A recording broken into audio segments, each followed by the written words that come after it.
What about schizophrenia? That appears to be a mental disorder, doesn't it? Is it societal as well? It's hard to categorize it as such. Schizophrenia is a complex manifestation of highly sensitive human perception of reality. It's not a disorder, but rather an extrasensory ability to receive messages from the unified quantum field. With all information existing in that field at all times, someone receiving it without filters can become overwhelmed. Imagine a radio tuning into all stations simultaneously. That's how the brain of someone labeled as schizophrenic functions. The constant, unfiltered, and often repetitive flow of information greatly affects the individual, making rational functioning or having their own thoughts challenging. Paranoia is a common symptom among those with schizophrenia, as the same information repeatedly floods their minds until their brain circuits burn out, leading to what is perceived as crazy behavior. What exacerbates the situation is the social stigma around such extrasensory perception. Instead of viewing these individuals with compassion and recognizing them as catalysts to collective energy and thought patterns, society often condemns them as crazy and confines them to asylums. This ignorance hinders societal evolution. Most common commands from the voices in schizophrenia include self-destructive or harmful orders, which is why they are perceived as dangerous. However, they are no more dangerous than anyone else. Their unpredictability stems from their inability to pretend. Their brains are too preoccupied with receiving information to sort it into appropriate and inappropriate categories, like ordinary brains do. It all boils down to social expectations.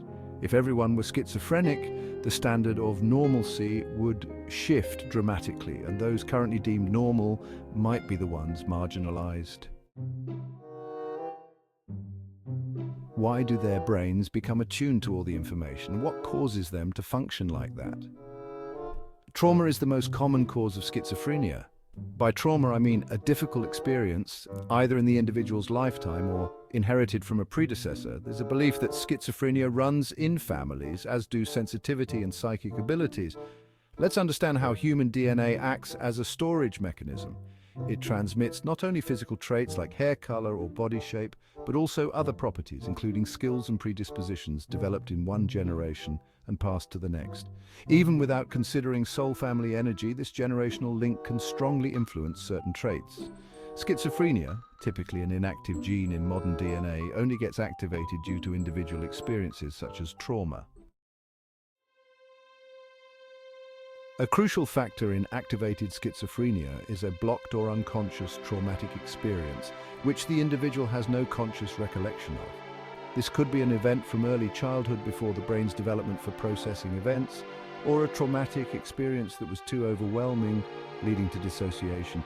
The larger the split between consciousness and this blocked trauma, the more open the psyche becomes to external influences, including the voices of other consciousnesses. The brain attempts to fill this void and repair the damage, but patching itself with unfiltered information often exacerbates the condition. The psyche tends to latch onto information that resonates with it, leading to deeply disturbing paranoia. The trauma seeks healing, and as long as there is resistance to this healing, it will insist on acknowledgement of the original trauma. What can be done to help such unhealed trauma and stop the voices? The best approach is compassion and love for those suffering from this condition. Acceptance and loving support can alleviate the symptoms. Hypnotherapy can be effective in recalling and processing the traumatic event. Under hypnosis, the experience can be reframed and coping mechanisms reprogrammed to acknowledge rather than block the event. Healing can only begin once the trauma surfaces to consciousness, allowing the brain to regain its natural filtering ability.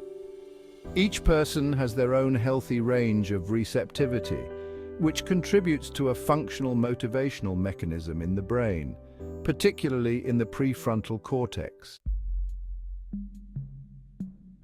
If trauma causes schizophrenia, wouldn't more people have it since trauma is common in our society?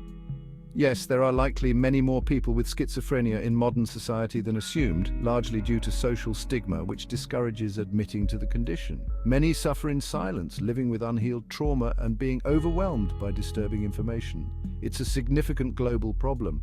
The modern entertainment industry and social media exacerbate this, creating more paranoia on top of existing dissociated trauma, perpetuating a vicious cycle of mental illness. Hearing voices and being perceived as possessed has historically been associated with the devil, often leading to those affected being seen as extensions of evil spirits. They have been killed and used to scare people. Do you see this as a deliberate tactic? Absolutely, especially in the Catholic Church and Christianity in general. The devil has long been a favorite scare tactic. The need to recruit people to churches and establish power made the concept of possession by the devil an effective else scenario. Church leaders used any deviation from the norm, whether schizophrenia, extrasensory abilities, epilepsy, or seizures, attributing these conditions to the devil's possession.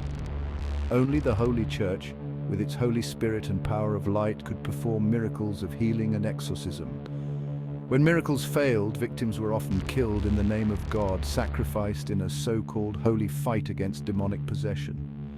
Thankfully, no other religions have employed such brutal methods. Historically, it's been common to either idolize or condemn those who are distinctively different.